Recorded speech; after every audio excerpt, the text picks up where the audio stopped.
इसलिए you have to be very careful, किसको सुनना चाहिए, किसको सुनना है, कॉन्सेप्ट्स कहां से लेने हैं, वर्ल्ड व्यू कहां से बनाना है. एंड देन ऑब्वियसली फेमिनिज्म, मैंने इस पे लास्ट कॉन्फ्रेंस में भी काफी लंबी बात की थी. अभी क्विकली देखिए, रेडिकल फेमिनिज्म की बात करो, फिफ्थ वेव फेमिनिज्म, ये एक आर्टिकल है how feminism ruined my life. इसका सिर्फ एक सेंटेंस आपके सामने कोट करूंगा. सेंटेंस है जी कि I have become the annoying feminist that won't let you enjoy an episode of the Big Bang Theory without criticizing how it reinforces gender roles and the myth of the nice guy. The one who will give you a textual analysis of the subtle or overt misogyny of every advertisement or prime TV episode. This is what she is saying कि मैं इतनी negative हो चुकी हूं, मैं इतनी negative हो चुकी हूं कि हर चीज में मिसोजिनी नजर आती है मुझे, हर चीज में मुझे नेगेटिविटी नजर आती है. राइट?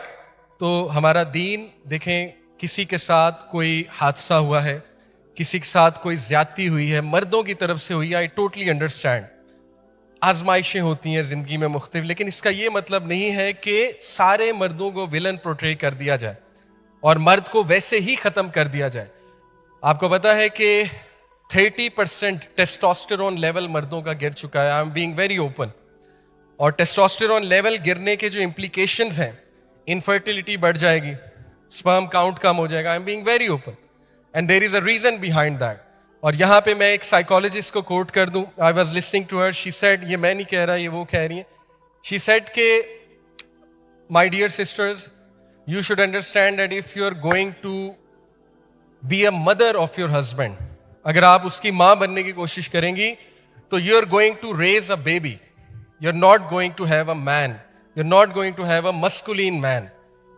और लिटरली उसकी ये एडवाइस थी कि आपको मस्कुलिन मैन, ऐसा बंदा जो आप पे कुछ भी निछावर कर देगा, वो तभी मिलेगा जब आप उसको ओबे करेंगी, as long as that is according to the rules of Shariah.